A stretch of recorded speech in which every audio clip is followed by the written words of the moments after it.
Hi friends, welcome to relax recipes. இன்னைக்கு நம்ம ஹோட்டல்களில் கொடுப்பாங்க இல்லையா பரோட்டா சப்பாத்திக்கு, அந்த எம்டி சால்னா பிளெயின் சால்னா எப்படி வீட்டில் பண்ணலாம் அப்படின்னு பார்க்க போகிறோம். இது உங்களுக்கு நல்ல காரச்சாரமாக எம்மியாக இருக்கும். எப்படி செய்யலாம்னு பார்க்கலாம். இந்த சால்னாவுக்கு நிறைய வெஜிடபிள்ஸ் தேவைப்படாதுங்க. வெங்காயம் தக்காளி இருந்தாலே போதும், சூப்பராக பண்ணிடலாம். அதே மாதிரி நான் வெஜிடேரியன் நம்ம எதுவுமே யூஸ் பண்ண போகிறதில்ல. நான் இதுக்கு ஒரு வெங்காயம் 2 தக்காளி எடுத்துருக்கிறேன், ஒரு 3 பச்சை மிளகாய் எடுத்து வச்சுருக்கிறேன், கொஞ்சமாக மல்லி இலை, அது போக கொஞ்சம் பட்டை கிராம்பு ஏலம், 2 துண்டு பட்டை, 2 ஏலம், 1 கிராம்பு எடுத்துருக்கிறேன், 1 ஸ்பூன் பட்டை கிராம்பு தூள், அப்புறம் 1 ஸ்பூன் இஞ்சி பூண்டு விழுது, ஒரு 7-8 முந்திரி பருப்பு, 1 கப் தேங்காய் துருவல். இந்த முந்திரி பருப்பை தேங்காய் துருவலோடு சேர்த்து நல்லா நைஸாக அரைச்சிக்கணும். இந்த சால்னாக்கு உப்பு, மிளகாய்த்தூள், காரத்துக்கு தகுந்தாப்புல மிளகாய்த்தூள் எடுத்துக்கலாம், அப்புறம் 3 ஸ்பூன் மல்லித்தூள், எண்ணெய். இப்போ நம்ம தாளிச்சிடலாம். கொஞ்சமாக எண்ணெய் விட்டுக்கலாம். நம்ம அதில் பட்டை கிராம்பு ஏலம் போட்டு முதல்ல தாளிச்சிக்க போகிறோம். பட்டை கிராம்பு ஏலம் பொரிஞ்சாக்கில் நம்ம வெங்காயம் சேர்த்துடலாம். இப்போ வெங்காயம் சேர்த்து வதக்கிக்கலாம். வெங்காயம் வதங்கின பின்னால் நம்ம இஞ்சி பூண்டு விழுது சேர்த்துக்கலாம். இதுக்கு இஞ்சி பூண்டு விழுதாக தான் சேர்த்துக்கணும் இல்லைங்க, இஞ்சி பூண்டு தட்டி கூட சேர்த்துக்கலாம். அப்படி சேர்த்தா கூட இன்னும் நல்ல வாசம் இருக்கும் உங்களுக்கு. நான் இன்றைக்கி தட்டி தான் சேர்க்க போகிறேன்.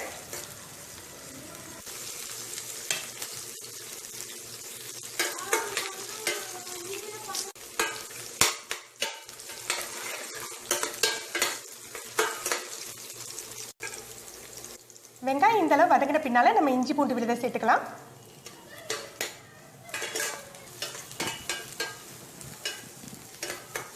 இப்போ நம்ம தக்காளி மல்லி இலையெல்லாம் சேர்த்துடலாம். தக்காளி மல்லி இலை பச்சை மிளகாய் 3 சேர்த்துக்க போகிறோம். காரத்துக்கு தகுந்தாப்புல பச்சை மிளகாய் சேர்த்துக்கோங்க. குழந்தைங்களுக்குலாம் கொடுக்குறதா இருந்தால் நம்ம 1 அல்லது 2 மிளகாய் சேர்த்துக்கிட்டாலே போதும். தக்காளிக்கு தேவையான அளவு உப்பு போட்டுக்கோங்க. தக்காளிக்கு தேவையான அளவு உப்பு போட்டு நல்லா வதக்கலாம்.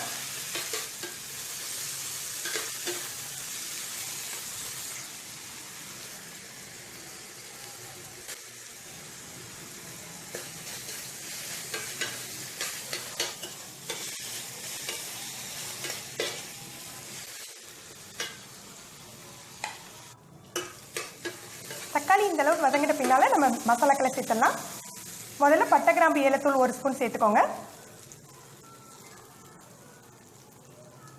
அப்புறம் 3 ஸ்பூன் மல்லித்தூள், காரத்திற்கு தகுந்தாப்புல மிளகாய்த்தூள் சேர்த்துக்கலாம். இதெல்லாம் சேர்த்து எண்ணெயில் ஒரே ஒரு பொருட்டு பொருட்டிக்கோங்க. ரொம்ப நேரம் எண்ணெயில் வதக்காதீங்க. மசாலாவை ரொம்ப நேரம் எண்ணெயில் வதக்குனா உங்களுக்கு சால்னா கருத்துடும். லேசாக வதக்கிட்டு ஒரு 2 கப் தண்ணி சேர்த்துக்கோங்க. இது கொதிக்கட்டும். இது கொதித்த பின்னால் நம்ம தேங்காய் அரைச்சி வச்சுருக்கோம் இல்லையா, அந்த விழுதை சேர்த்துக்கலாம். தேங்காய் விழுதை நம்ம டைரெக்டாக இதில் சேர்த்துக்கக்கூடாது. தேங்காய் விழுதோட நம்ம தேங்காய் அரைச்சி வச்சுருக்கோம் இல்லையா நைஸாக, அதோட ஒரு 2 கப் தண்ணி சேர்த்து நீர்க்க கரைச்சி வச்சுக்கோங்க. அப்படி நீர்க்க கரைச்சி தான் நம்ம வந்து சால்னால சேர்த்துக்கணும். அப்படியே கட்டியாக சேர்த்துடாதீங்க, அப்போ நமக்கு வந்து அந்த கலர் நல்லா இருக்காது. இந்த மாதிரி தண்ணி கலந்து சேர்த்து விட்டுக்கோங்க.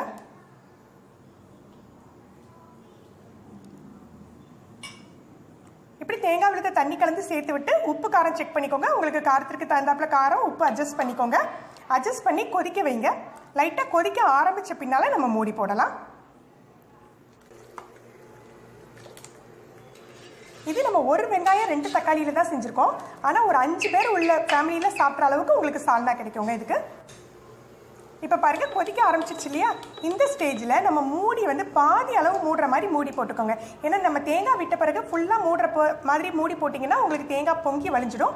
அதனால் பாதி அளவு மூடி போட்டால் போதும். இப்படி ஒரு 15 நிமிடம் சிம்மில் வைக்கணுங்க. 15லேருந்து 20 நிமிடம்.